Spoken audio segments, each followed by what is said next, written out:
All right, party goers, welcome back to Zero Dark Nerdy, the world's most notorious pop culture podcast. Before we get into the sponsors and everything else, as you may have noticed, we have taken a little bit of time off. We have not done an episode since the Kendrick Lamar episode this past December. And I do apologize for that, but just a couple updates out there for you. Late last year, I had some heart issues, had to go to the emergency room overnight for AFib. And last year was also the first year that I had, very high blood pressure.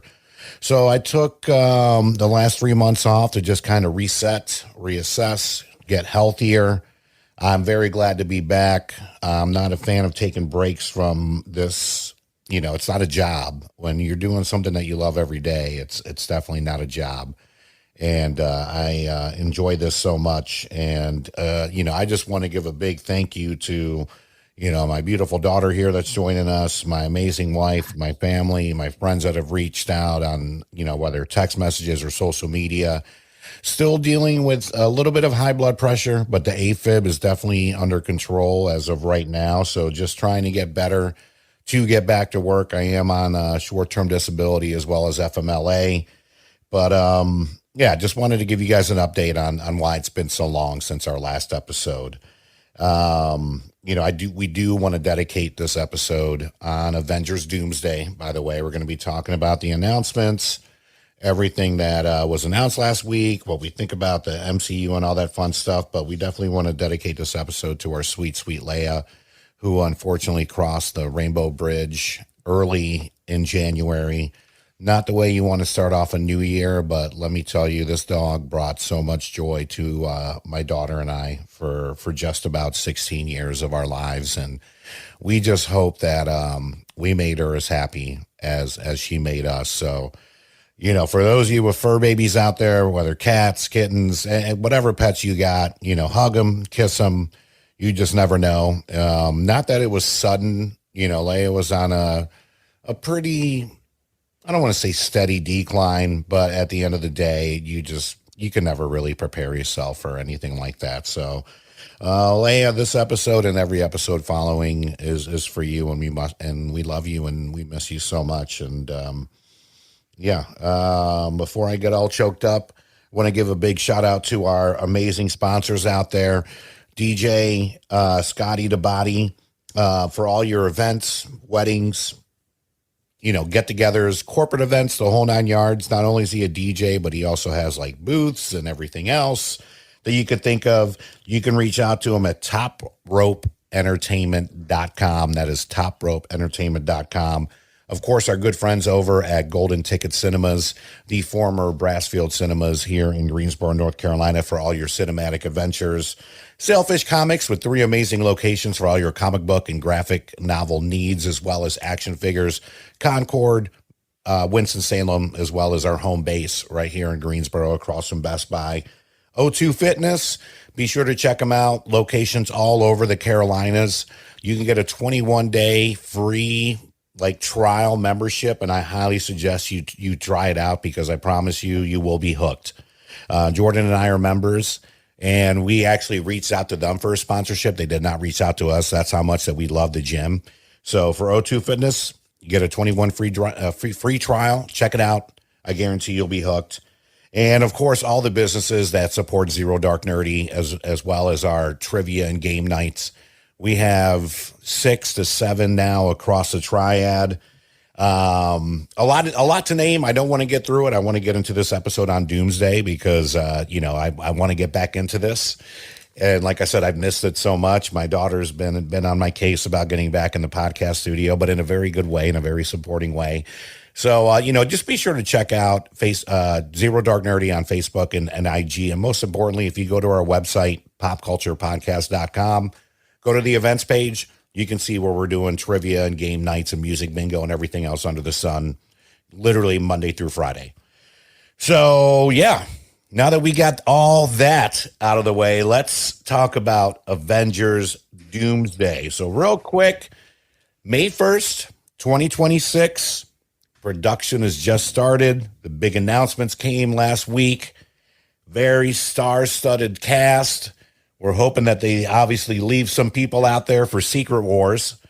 It's going to be the first Avengers movie since Endgame, which came out April 26, 2019. So we're talking 7 years since the last Avengers movie. It's going to start to wrap up the multiverse saga, which has been definitely hit or miss. And that's something that we're going to cover on this episode. But most importantly, we're going to talk about the announcement, the cast, who's missing, who we'd like to see. Obviously save some for Secret Wars, and then just kind of go over some of our favorite, movies and shows from the last really couple phases, phase 4 and phase 5, as we get ready to head into phase 6, which will be kicked off with Fantastic Four. So Jordan, thank you for joining us. And how would you like to start this off? I don't know. I guess we can just start with like the cast that was announced so far. I'm sure everybody saw the teaser of well, I guess it is a teaser of sorts, like of all the chairs with the actors' names on it that are coming back. So a pure fanfare type teaser. Mm-hmm. I think Doomsday and Secret Wars, it's going to be obviously a lot of fanfare with that many characters involved. It'll be kind of unavoidable, which fanfare is not a bad thing, right? So it's exciting seeing the OGs coming back. But yeah, everybody, RDJ. It'll be cool to see more of the OGs. Should we go over the original the official cast so far? Yeah.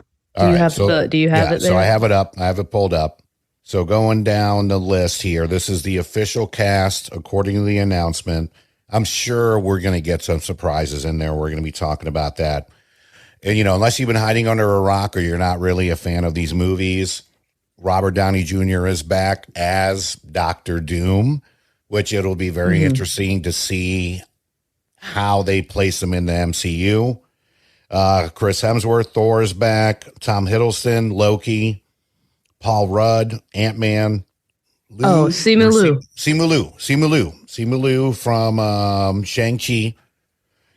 Pedro Pascal. So we have, some newcomers on here. Vanessa Kirby, Joseph Quinn, Eben Moss, Backrack. Oh, I know. Yeah, I don't know that one. Yeah, but these four are in the Fantastic Four. Yeah. Yep.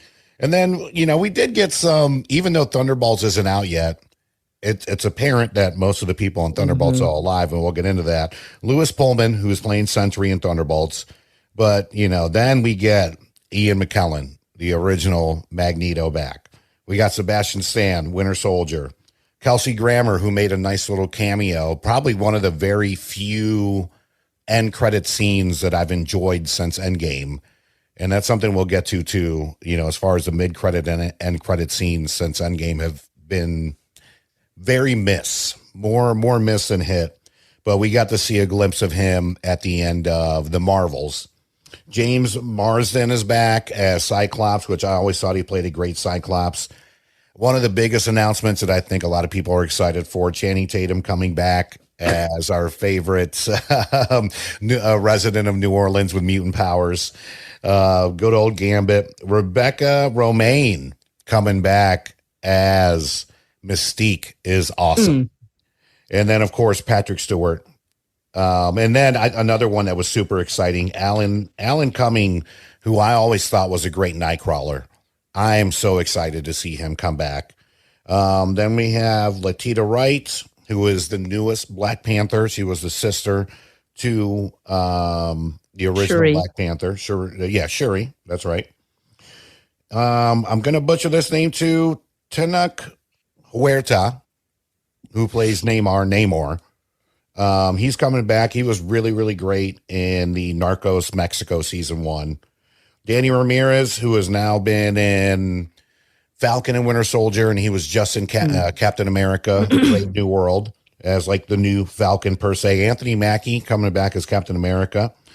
Florence Pugh coming on back as Yelena Belova. Then we have David Harbour coming back as Red Guardian. Hannah John Kamen coming back as Ghost. So one of my favorite and probably one of the most underrated quote unquote villains in the MCU. And then Winston Duke coming back as M'Baka from Black Panther is exciting. So that's the list, the official cast list as of right now. So it's deep, it's heavy, it's a lot. And we know that they got to save some for Secret Wars. So, again, May 1st, 2026. What are your thoughts? Who's missing? Who are you looking forward to? And what's coming up next? From the director of Casino Royale, don't miss Daisy Ridley, Clive Owen, and Taz Skylar in the action-packed thriller Cleaner. When a former soldier gets caught in a deadly hostage situation, she is forced to engage in her old ways in order to save the lives of all involved. Full of twists, turns, and death-defying stunts, Cleaner is now in theaters. Buy your tickets now at fandango.com. My thoughts is it's a lot. I've always been into comics and Marvel and DC since I was little because of you and just growing up with it. Yeah. I love these things very much, but I don't know. I'm just overwhelmed, and I still have superhero fatigue. I feel like that's still a thing, especially post Endgame and on, just post Endgame. Yeah. It's just, and the multiverse kind of being a huge aspect of that as well. It's hard to not have at least a moment of superhero fatigue, but mine just seems it keeps growing because they're trying to see the multiverse thing all the way through and then wrap things up. I think for our OGs, I hope I feel like a bad guy for saying that because I love the OG Avengers lineup. I love ScarJo, RDJ, everybody. I don't know. We haven't even started talking about Doomsday, and I'm just ready to talk about after Doomsday, after Secret. I'm more excited about Fantastic Four entering the picture, and hopefully a better go at not the cast of X-Men, but giving the X-Men a new life and a new storylines and whatnot. That's the stuff I'm excited for. Is the new stuff, Young Avengers, Thunderbolts.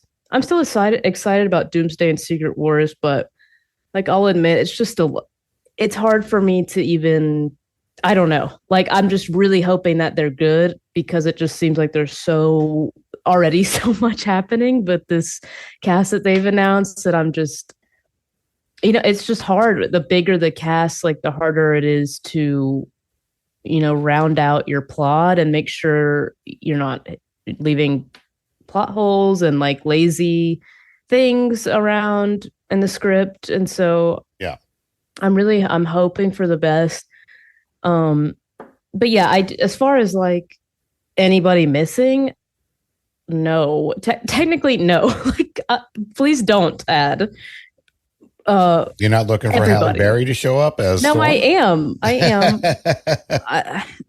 Yeah, I would love to see Halle Berry as Storm. Storm is one of my favorite superheroes. I would love that. I hope to see that. Hugh Jackman is Wolverine's another favorite superhero. There's no better Wolverine. Honestly, I don't think there's a more accurate superhero casting than Hugh Jackman as Wolverine. So I don't want to see him back. And then I'd love to see Daphne Keane come back as X-23. X-23 is another favorite of mine. And I'd love to see a couple of the newer gen X-Men from Days of Future Past and whatnot. I'd like to see Evan Peters Quicksilver again. Yeah. I like his Quicksilver a lot. Yeah. And I'd like to see, they already have Rebecca coming back as Mystique, but I prefer Jennifer Lawrence Mystique. I love her Mystique. I think she was awesome as Mystique. So I'd love to see her come back as Mystique somewhere, somehow. And but the thing is, it doesn't have to be Doomsday. I would like to see, those are like my person, like my selfish, I want to see these people come back. But is Doomsday the right place? I don't know. No idea.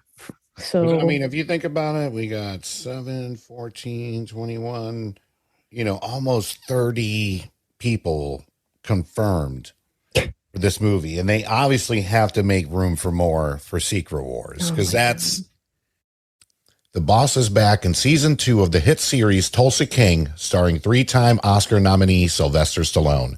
Get a fresh behind the scenes with 2 exclusive featurettes, including Stallone's tribute to fellow cast and crew and the creative process for writing dynamic storylines. Own Tulsa King season 2 on DVD and Blu-ray now. As far as comic book goes, you have the Infinity Stones, the Infinity War, which unfortunately we did not get the X-Men for that because they still belong to Fox and everything else. And they're a huge part of that as well. And besides that, after that was Secret Wars, which is a whole battle world thing that Doctor Doom creates. Yeah. That's incredibly intriguing and very interesting. And I do agree with you, just to kind of backtrack a little bit in terms of just kind of like timeline stuff. Yes, oversaturation in terms of, in particular, the MCU space, especially because around that same time, because we got this right before the pandemic. I mean, imagine that this was supposed to be released in 2020 and we couldn't see it after the events of Infinity War. Like, people would have lost their minds. Like, we got to enjoy that the year before the pandemic hit, before everything shut down. And we've talked about it on past episodes. And it's just like, wow, because they push so many movies. I mean, hell, Top Gun Maverick was supposed to come out, I believe, 2019, 2020. And it didn't come out till 2022, maybe 2023. Yeah. I could be wrong. There was a lot of stuff that was pushed because they didn't want to send it right to streaming. Why would they? They want those box office numbers. They want those figures. They want to be highlighted in that. And I mean, it really is. The Endgame set the bar so high. You can only climb up so much. And then when you kill off, and obviously, this should be for those of you that have been listening for a while, or if you're just listening, I mean, this is a spoiler heavy podcast as well. And if you don't know that Robert Downey Jr., Iron Man passed at the end of Endgame, then you might not be listening to the right podcast. Yeah, you don't get a spoiler. Yeah, so between that, Chris Evans actually growing old with Peggy Carter, there was a lot of moments in there where it's just like, oh, wow, we're wrapping up, but we're not closing the chapter because there are so many good people left. But, with that being said, phase 4 that started after the Infinity Stone saga, which was phases 1 through 3, and they did such a good job of just leading up to Thanos and like sprinkling Thanos in. And we did not have Disney Plus and all these shows that we, we're supposed to also pay attention to. Which is a lot, for the average moviegoer. You're going to about, and I'm talking the average moviegoer here, not just someone that just goes like once every 20 years. The average moviegoer goes to the theater about 3 to 4 times a year max, which is normally enough for, the MCU and stuff like that. And I'm saying the average. I'm not talking about people that have passes to stuff like that, or, people like us that we try to go at least once a month. You know what I mean? So most people and let's face it, it's not exactly cheap to go to the movie theaters. So, you're trying to save money. So, yeah, I mean, for instance, phase 4, which started 2021 to 2022 after the pandemic, pretty much here is how much stuff has come out. And I mean, you want to talk about oversaturation. TV show wise, we had WandaVision, fantastic. Falcon Winter Soldier, great. Then we had Black Widow.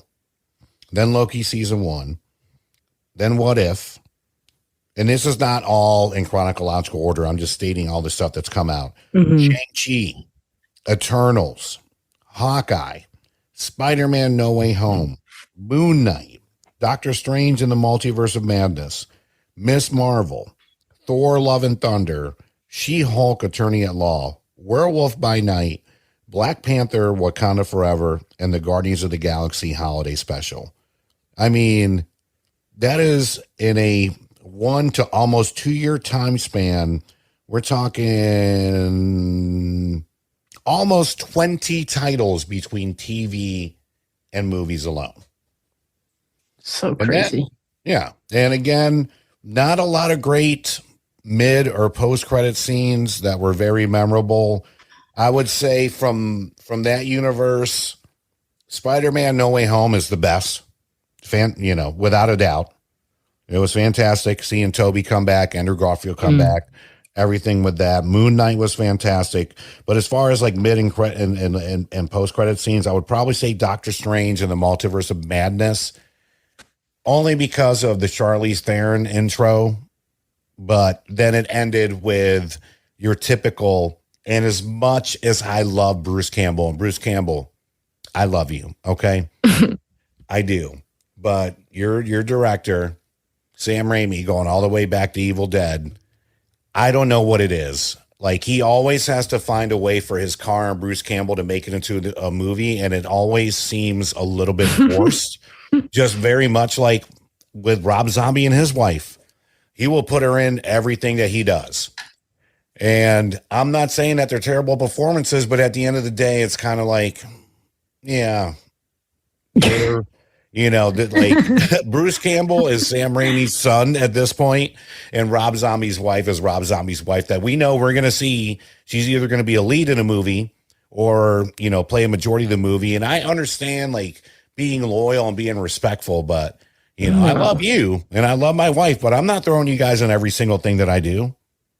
And you wouldn't throw me as your dad in every movie that you did unless it made sense, and it's just, again, the post-credit scenes. Then there was Eternals. They had the mid-credit scene with Harry Styles, which everybody went crazy about. Saban and I talked about it on our Eternals review. Then the very, very last scene with the introduction of the Black Knight, where you could hear Mahershala Ali telling him, hey, you don't want to touch that sword. And that's our first introduction to Blade, which has now been postponed for God knows how long. I don't know if that one's going to happen. Yeah, it's just kind of been a little bit, and that's just phase 4. We haven't even gotten to phase 5 yet, but phase 4, they definitely weren't, this was a relay race.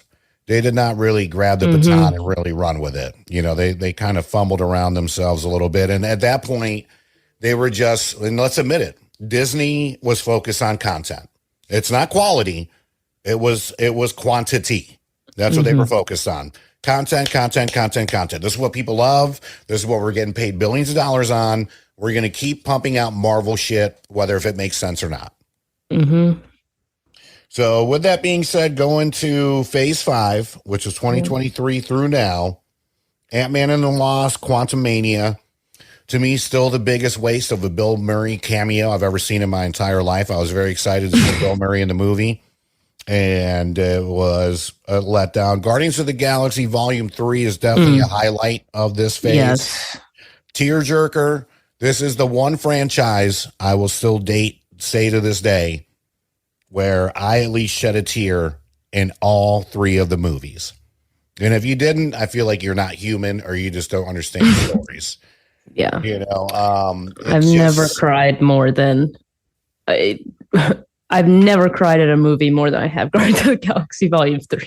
Oh man. And it's rough. I mean, it's so good, but it's so brutal. rough. And I'll give credit to Saba saying this on the podcast. A lot of people are like, well, this is the, Peter Quill's story. And no, it was not. It was literally a trilogy more about Rocket than it was Peter Quill. And the third one exemplified that. And to me, we had our worst villain to date.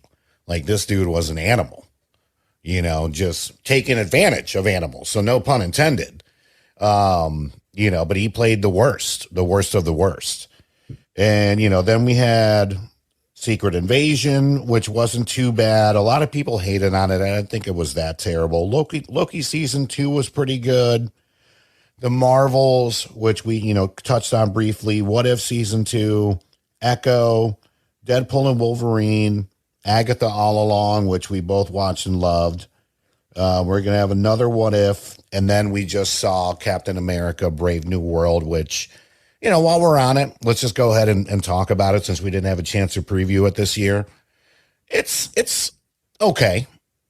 The previews made it seem like it was going to be Captain America versus Red Hulk, where unfortunately, again, spoilers ahead. If you haven't seen Captain America, the newest one, Brave New World. Yeah. Turn this off now and then, or skip ahead to like 5 minutes. The previews make it seem like it's Captain America versus Red Hulk. Red Hulk is all of 5 minutes of the end of the movie. Not. Yeah. And the villain for this movie was, again, much to be desired. I think Captain America Brave New World, it was good, again, from an acting standpoint. And, I like Anthony Mackie as the new Cap, and his part is Robin, which is the new Falcon, is what's his name? The Hispanic guy. He's really funny, and so I feel like they have good chemistry together. They do, and you get a little bit of a Bucky Barnes part as well. Spoiler alert, but that I think is going to kind of correlate with what's going on with him and Thunderbolts. He's running for some being a senator or something. Yeah. So that's nice because Falcon and Winter Soldier, they have great chemistry. Oh, it's great. I love that show. To me, that's in my top 3, my top 5, really, but top 3. But there was just some things in the movie that the writing was just like for instance, I don't think they knew what to do with Red Hulk. They literally just put him in there because Red Hulk. Come see the Red Hulk. Because his whole story, thing with his daughter made that was his driving force into trying to not become the Red Hulk, is for my daughter that he fucked up with or whatever. And you don't see her until the end, and they try to make it all come together, and it's it doesn't connect because so it's just the way they put the Red Hulk. They just didn't, unfortunately, make you care or round him out. It's just okay. So, but it was what it was. Keke Palmer and SZA stars best friends and roommates Drop and Alyssa, who find themselves in a comical race against the clock after Alyssa's boyfriend blows their rent money. With eviction looming, they'll do whatever it takes to stay afloat and keep their friendship intact. Don't miss One of Them Days from Sony Pictures Home Entertainment. What would be, as far as since Endgame, and we can do shows as well as movies, as far as phase 4, phase 5, as we get ready to go to phase 6, which will start with Fantastic Four, First Steps. What have just been, some of your favorites, and which ones have been I'll never watch that again? You want to start with movies or shows? You can throw them in. You can, if you want to throw them all in to the same thing, it's up to you. I have a top 3 movies and top 3 shows. Okay, so perfect. I guess we can start with movies. Mm-hmm. But number 3 for me, let me preface this first by saying that because of my superhero fatigue and whatnot, haven't seen a lot of the, what phase is after Endgame again? Phase 5? Phase 4. Phase 4. Mm-hmm. I still have not seen a lot of phase 4 movies and shows. Mm-hmm. So this is just based off the ones that I have seen. My number 3 for movies is No Way Home. It's great. For me, it was really great because I've always had a hard time loving the Tom Holland Spider-Man. Mm-hmm. I know he's a perfect Spider-Man. But his I guess rendition, I guess you could say, of Spider-Man, or his persona or whatever, just isn't the one I personally prefer. I like the darker undertones of the Sony Andrew Garfield Spider-Man is my favorite. Mm-hmm. Just because it had a different vibe, maybe a not Disney-fied vibe. Maybe sounds harsh, but Tom Holland's definitely more of a kid-friendly Spider-Man, which is cool. Mm-hmm. He, after all, Spider-Man is a kid, so it's cool. But I always had a hard time getting super into that version of Spider-Man. I always liked the movies, like the Tom Holland Spider-Man movies. Yeah. But like the character, it just wasn't one where I'm like, oh, I love Spider-Man. It was just like, I like the plots though. But for No Way Home, definitely, seeing Toby back, seeing Andrew back, Willem Dafoe, Doc Ock, and I mean, that was cool. Yeah. There's like no way for that not to be cool. So I definitely enjoyed No Way Home, and I thought it was a really like actually good moment in the multiverse where I'm like, okay, this is cool, and I want to follow and see where it goes. Like that, and I'm not getting like lost. What should have led off the multiverse? Like, holy crap, this shit's about to be awesome. Yeah, so that was great. And I love like the Green Goblin. I love Willem. That's probably my favorite Spider-Man villain is Willem Dafoe's Green Goblin. He's the best. So I was really happy to see him back. So that's my number 3. My number 2 movie is Deadpool versus Wolverine. Does that count? That counts, right? Yeah, it counts. I mean, like, yeah. Yeah. It's more solo, but it's still in the thing. Right. I love Wolverine. It's a great movie. Yeah. I love Wolverine / Logan. Oh, gotcha. Yeah. Deadpool as a hero has kind of dawned on me. I talked to my dad about, but like, I feel like, and I've talked to my girlfriend about this too. Actually, I think she's the one who brought it up, and it made perfect sense. She was like, as I've gotten older, like Deadpool's just become more annoying to me, and like it's hard to find it funny all the time. And I definitely resonate with that, but that's a personal thing. It still makes for really fun movies and like a different vibe to Marvel. And Logan and Deadpool being like rated R as well, setting a different stone and like a different stage for Marvel to perform on and whatnot, and do that. They did it great, and so bringing those together finally, it was awesome, and all the cameos and whatnot, and the fights and action. There's nothing else to say. It's a great movie. My number 1 movie is Guardians of the Galaxy 3. It's phenomenal. I've only seen it the one time in theaters because I haven't been able to make myself watch it again because I've never cried that much in a movie theater before. Even in like life, I don't even know. I've cried more than that, but wow.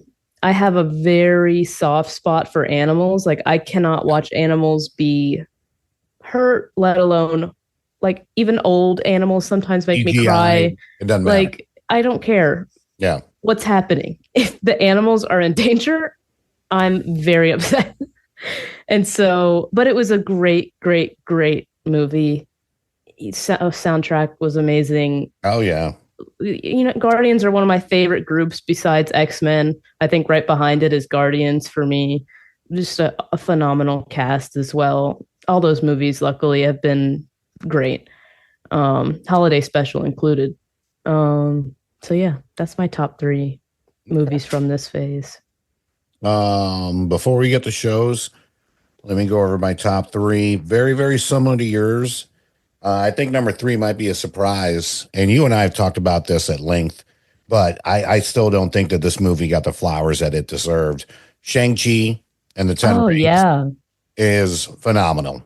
Yeah, it's awesome. Is a great movie. The action scenes are honestly some of the best action scenes. The action is so cool. And, not as far as like superpowers and everything else, but just great high quality action scenes. The storyline was good. It was entertaining. It was funny. Mid-credit scene and post-credit actually wasn't that bad for this now that I remember. So, Shang-Chi, however I'm saying it, again, just a reminder, English is not my first language, so don't butcher me in the comments. But Shang-Chi was fantastic. No Way Home, 100% is, I'm going to go number 1 just because, like, I remember right when you were born is when the first Spider-Man came out, and that was like it were, for the exception of Blade, there were not a lot of great superhero movies. Right. There was a lot of duds, a ton of duds. Like Blade came out, and to us, it was just like this was this awesome Wesley Snipes vampire, half vampire, half human flick. And then I found out it was a comic book. I was like, holy crap! Like this is Yeah. amazing, and it was rated R too. So, that was really my first, like, holy crap, this is good. Then we got the X-Men films, which were still really Mhm. good. But the Tobey Maguire Spider-Man, though, I mean, that was, at that time, the highest grossing weekend ever. And, one of the highest grossing movies ever. And I'll just never forget that just during that time. And especially because it was right around 9/11 as well. Like, it was crazy. If you could actually find the poster to where one of the original movie trailers for Spider-Man before it came out, it was him using the Twin Towers to build a web to catch a rogue helicopter coming in that was full of Really? bandits. Yeah. Yeah. Wow. There's still movie posters out there where it's a close-up of Spider-Man's face, but in his eyes, you can see a reflection of the Twin Towers. And yeah, obviously those after 9/11 were taken down, but it was just, again, just mesmerizing and groundbreaking. I mean, that really paved the way for so much, just as good as it was. And, I'll go. So that's my number one. So I kind of with Tarantino did. I started off with number 3 and went to number 1. Number 2, Guardians of the Galaxy 3. Like we just talked about, this is really more a trilogy, more about Rocket than it was about Peter Quill, but it still was about Peter Quill in a way. But the third one definitely was like, holy crap, this whole thing is about Rocket and why he's the way he is, and how he's one of, and a lot of people are, it's the humor and everything else, but Rocket Raccoon, his IQ is up there with the level of Tony Stark and Bruce Banner. Oh, Yeah, so Rocket's, IQ level is up there with Bruce Banner as well as Tony Stark. He's one of the most superior minded people in the entire galaxy, which is why he can create all these weapons and come up with these calculations. But seeing his story in the beginning, and you're right, it's heartbreaking. Even though this is CGI and we know this is not real, like holy crap! I've never again, and probably never will see a trilogy where I have cried at least once. Just even if it's just one single tear. The first Guardians, when Groot goes, "We are Groot." Then the second one, when they cremate Yandu. Oh yeah. my goodness gracious. And this one was a lot earlier because those two were more towards the end of the movie. Oh, I was crying the whole time during Guardians of the Galaxy 3. Immediately. Right. And you just see the pain that he went through and, why he's an asshole per se. And it's just like, holy crap. So, and still to this day, one of the, and I mean best villains, not in a way I'm trying to salute or cheer this guy. Like James Gunn is, and I also forgot to mention to respect the fact that none of the cast from Guardians 3 wanted to come back. And they told Disney, if you want us to make Guardians 3, you need to bring James Gunn back. Because he was fired for making some comments back in, 2009, 2010, whatever it was. I'm not agreeing with the comments. I do know people make mistakes. This is a country built on second chances. And they let him go. He went to DC, did Suicide Squad, and then Batista. Everybody was like, "Hey, we're not coming back to do this without James Gunn. So you either don't get a Guardians 3 or you do, but it's not going to be with us if you don't bring back James Gunn." So it was also his farewell to the MCU, which is sad because it was a great relationship, but Disney being the way they are, God forbid you said something dumb back on social media back in the day. And I mean, it happens. We are not perfect people. We don't know what's going to happen at the end of the day. Yes, you should watch what you're saying and what you're doing.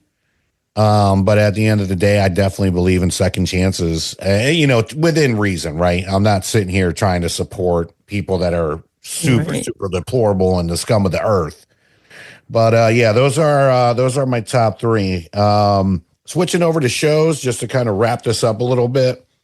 As far as my favorite, because the whole Disney Plus, especially the Marvel platform, started after the pandemic. Really started after Endgame. Yeah. I'd love it. Just honorable mention as we talked about. WandaVision, I thought was fantastic. Something completely different, and for someone that So good. old school, watching shows like The Munsters, watching I Love Lucy, Hmm. watching Charles in Charge, going from like the 60s to whatever. This was such a great throwback and done so well and very, very well thought out. And then you get these little glimpses and cameos. And of course, it's a setup to Agatha all along, which makes it even that much more special. So that one's in there. It's not in my top three, but I just want to say how special it was. And of course, Captain America, or at that point, it was Falcon and Winter Soldier. This was like the closest thing that we could get to a Lethal Weapon in terms of not the Lethal Weapon TV show that you see on TV, but like a Lethal Weapon show, a buddy cop show, a Rush Hour per se, whatever you could think of. Like this was the MCU's buddy cop transition right here between Bucky and of course Sam. And I thought they did it so well. But in terms of like my actual top three, and these are a lot of people that know just from listening to the podcast, a lot of my decisions are based on rewatchability. I got to go What If season one, especially the the Marvel Zombies episode. Marvel Zombies is one of my favorite comic books. Everybody that knows me knows I love zombie shit. So that episode's fantastic, but I thought the first season was dynamic, just because I really like the What If comic books. Loki season one is just undeniable, and not even just for multiverse purposes. It was just such fun, and again, a little bit of that buddy cop thing between Loki and Owen Wilson's character. But then you factor in all these different timelines, and then they brought in the I think it's not the TSA, the T. No, the TVA. Yeah, they brought in. Yeah. We already have a TSA to deal with. Yeah. That they brought in the TVA and the broken timelines, and then we get our first glimpse at He Who Is Not Named, which that's another story for another day. So, but still, the relationship between Loki and Owen Wilson's characters are fantastic, and the storylines that really led from that show to to keep the multiverse going was great. And I got to say, and this is not in any particular order, by the way, I thought Moon Knight was fantastic. A lot of people hate on it because of the very last episode, because of, again, spoilers ahead. There's big shout outs to Kip. He's like, the MCU loves throwing in like these two gigantic, whether beings or whatever, like fighting each other like Godzilla versus Kong. And I will say it wasn't the greatest finale of all time, but Oscar Isaac in that role and playing all these different characters and going through, schizophrenia and sleep and not just sleep apnea, but sleep deprivation, the whole nine yards. I thought Moon Knight, and it still is to this day, an incredible watch. Yeah, I haven't seen it yet, but I've heard like mixed things. Like you either love it or hate it. Yeah. But yeah, that's how I'm gonna wrap up at least my end on the TV shows. What are some of your favorite Disney Plus Marvel shows?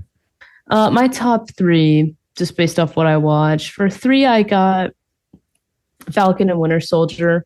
I thought it was a really fun, like heartwarming one, and the action was pretty cool. I love their their chemistry, and you can even see like in the interviews like they have a chemistry too, like a banter. Yeah. And so I like that. I like that season a lot more than I thought. And the whole John Walker thing, we're gonna see that in Thunderbolts too. When I like that aspect of the show. That was I haven't seen The Boys, but I know a lot about it because my dad, my family, a lot of my friends love it. And it's just one of those shows I just haven't had time to get into, and it's getting away from me now because it's so far down now. But anyways, it reminded me, the whole John Walker thing reminded me a little bit of The Boys, like the whole take on like if superheroes acted more how they probably would given that power. The whole John Walker with like the blood spatter on the Captain America shield, I thought that was awesome. I thought that was cool. Because I'm like, okay, that gave me kind of a more realistic, kind of scary, frightening The Boys vibe, which I like. I'm very excited to see John Walker back in the Thunderbolts. Yeah, it's an interesting story. I'm interested to see, more of that. Number 2, I put Hawkeye. It's another heartwarming, it's a fun show. It's a Christmas show as well. Yes. My girlfriend and I watch it every Christmas. It's definitely in her top 3. Kate Bishop, Haley Steinfeld as Kate Bishop is perfect casting. Yep. She is 100%. Just like that, and the comics and West Coast Avengers and whatnot, and Pizza Dog, and you get more of Yelena, and she's badass. Their chemistry is really funny and cool to watch too, between Kate Bishop and Yelena. Mm-hmm. Jeremy Renner. It's a good one. I mean, that one's just. You're not, obviously it's definitely on the lighter side. Yeah. I don't know. Like there's just nothing wrong with that show to me. Like no, they did a great job with that. It's interesting. I mean, I don't want to say flawless, but, and also let's give a shout out to the Tracksuit Mafia. Yeah. It's hysterical. Like it plays with it a little bit, but it's fun. Like it's a fun watch. And then you get Kingpin there at the end. So yeah. And you get like shout outs to first responders that are like the LARPers or whatever, which is corny, but like, it's, I forgot sweet. About that. Yeah. It's very sweet. There's a lot of like first responder, like shout outs. Yeah. Yeah. I just like that one. I've watched that one probably more than any of the shows, because it's also a very fast watch. Yeah. Yeah. You can do it in one day. They're what, 30 minutes, 45? Yeah. Like and it's like, I think it's only 6 episodes. Yeah. Good call. And it's rumored, it's seeming like it's going to, but they might do another season of Hawkeye. I hope so. I would love. And by the way, Jeremy Renner, good to see you back on your feet, buddy. He went through a horrific accident a couple of years ago. That's nuts. Yeah. But yeah, that's my number 2. My number 1 is WandaVision. I think that was the first show I watched, and I didn't watch it when it come out. I only watched it maybe a year and a half ago, finally watched it. And it's incredible. That show is near flawless. Like it's super creative. Every episode is a new era of television. Mm-hmm. Wanda has one of the most tragic backstories of any of these guys. Yeah. She lost everyone and everything. Everything. And then some more. Yeah. Her brother, the love of her life. Yeah. Her parent, like everybody. Yeah. And this show, I mean, I could do a whole episode just on this show. The casting's great. I love, who's the guy who plays Vision too? He's really good as Vision. Bethany. Paul something. Yeah, Paul Bethany. It's just really well done. Like it's got its funny moments. It's really dark moments. Like piecing what is happening together is done really well to where you're not so frustrated at like what's going on. Like they give you just enough each episode to like want to come back for more and not be like mad at the cliffhangers. Cliffhangers is not really when, but it's almost like the MCU's version of Severance. Yeah, if you think about it, it is. It's really cool, and I love the darker stuff when it comes to anything to do with superheroes, because it just feels more like real to me. Mm-hmm. And so it definitely showed what happened, what came from Wanda's grief, like immense grief, but towards the end of the season, and then Multiverse of Madness, is that after, right? Oh yeah, it's definitely after. And so I'm hoping that like maybe with this X-Men stuff in the future, maybe Scarlet Witch will come back and like some House of M stuff will happen to where, her father is Magneto, and because House of M is also rooted in her grief kind of causing these events to happen, and like her power is insane. So I really want to see more Scarlet Witch as well. So I don't know if she'll show up. I saw something that she's she's definitely not going to be in Doomsday. But well, you never know. I want to see more of her for sure. I'd love to. In relation to X-Men would be awesome. Yeah. And you can put this on the record, and you know us, we don't like to talk ill of people, but at the same time, we're in year 7. We can't always keep it rainbows and sunshine, so we're just going to call it how it is from here on out moving forward, especially with my health issues. I blame one person and one person only for Multiverse of Madness, and that's Sam Raimi. I just don't get it. Like, I understand he did Evil Dead. I understand he did the first 3 Spider-Man movies, which the first 2 were great. The third one, pure garbage. Evil Dead is great. Evil Dead's great, but since then, I mean, we got, Oz the Great and Powerful. There's really not much since then. So I don't know why he keeps getting these jobs. Like, he's been attached to some movies. He's been attached to Don't Breathe as a producer. Don't Breathe is pretty good. And that's the thing. It's like as a producer. That's a good one. Which if he wants to produce, have at it. He's done 30, he produced 30 Days a Night. He's produced some good stuff. But it's not like, and I understand the Russo brothers, right? Like, they came in and they did Winter Soldier, Captain America, Winter Soldier, which blew all of our minds, which opened the door for them to obviously do more, which is great. Yeah. And I would like to see Marvel keep doing that. Like, apparently the next Doctor Strange movie is also going to be a Sam Raimi movie. What? And I don't want to see it. How did that get greenlit? So I don't want to see another movie where he throws in Bruce Campbell for no reason at all and his car, and it just doesn't tie together. Like, Multiverse of Madness, to be quite honest with you, should have been up there. Not saying it's not Spider-Man No Way Home, but not far from it at the end of the day. Yeah. This was really far from it. Like, I couldn't wait for that movie to be over. It's a bummer. Yeah. It really is. I blame him for that. And I agree with you. Like, WandaVision is so unique and was so ahead of its time. And it really should be in my top 3, but I figured you were going to throw it in there. But it is great. And then we got reintroduced to so many characters, too, from other things. So we had, it was our first intro with Catherine Hahn, which Catherine Hahn, we love. She is one of my favorite actresses and has been for such a long time. So good. Going back from Step Brothers to even like her cameos in Parks and Rec. That's how much I love you, Catherine Hahn. We're not just name dropping here. Like, you are awesome. Like, she was in this movie, The Goods, with Jeremy Piven, and she was in that as well. Yeah. And then we get Kat Dennings back, and she hasn't been really in the series since the second Thor movie, and she's great. And it's Paul Bettany. So we were both wrong on that. But then we get Evan Peters back in a short little cameo as Quicksilver. So there's just so much to it, and it is super unique and, again, super ahead of its time.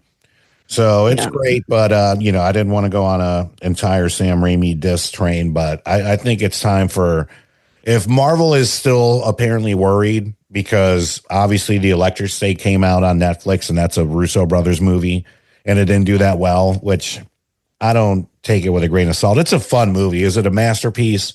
No, not by any means. Did it, make back what it should have? How do you know that when literally you don't release it in theaters and you only release it on Netflix, which is another issue? But I don't know why at all, where if Disney is questioning the Russo brothers, right, they would even consider bringing back Sam Raimi to do another movie with him. He has not done a fantastic film since Spider-Man 2, and let's be honest, that's the truth. Yeah, I don't know. So, yeah, but I don't know. It was a wasted opportunity. It was. All right, party goers. Well, again, thank you so much for listening to us today. We are so happy we are back. Again, thank you to my wonderful wife, my amazing daughter, are my incredible family and friends, you, the fans out there that have reached out to wish me best wishes, doing the best I can to get my ticker back to a normal blood pressure rate and to be able to get back to work. But in the meantime, I'm glad to be podcasting again. So definitely more episodes coming out, no more 3-month breaks, hopefully getting back to week episodes. But this is the first one back, Avengers Doomsday. Why not? Even if I was on my deathbed, I'm sure I'd have to have Jordan mic me up and talk about Doomsday real quick. So again, big shout outs to our sponsors, DJ Scotty DeBody for all your corporate events, weddings, get-togethers, the whole 9 yards, everything from music to photo booths, whatever you could think of. It's all under one website, the same name, topropeentertainment.com. Golden Ticket Cinemas for all your cinematic adventures here in Greensboro. Sailfish Comics for all your comic book, graphic novel, and action figure needs in Winston-Salem, Concord, North Carolina, and of course, Greensboro, right across from Best Buy. O2 Fitness. Be sure to reach out to them. Tell them that you were sent by Brian and Jordan. Get a 21-day free trial on us. And, of course, all the businesses that we are fortunate enough to host a lot of events, game nights at. Be sure to check out our social media sites, most importantly, our podcast, popculturepodcast.com. Check out the events page. You can see what nights and where we're doing our bingos, music bingo, events, trivias, all that fun stuff. On behalf of everybody at Zero Dark Nerdy, this is your boy Brian, a.k.a. El Nino. We'll see you next time. Peace.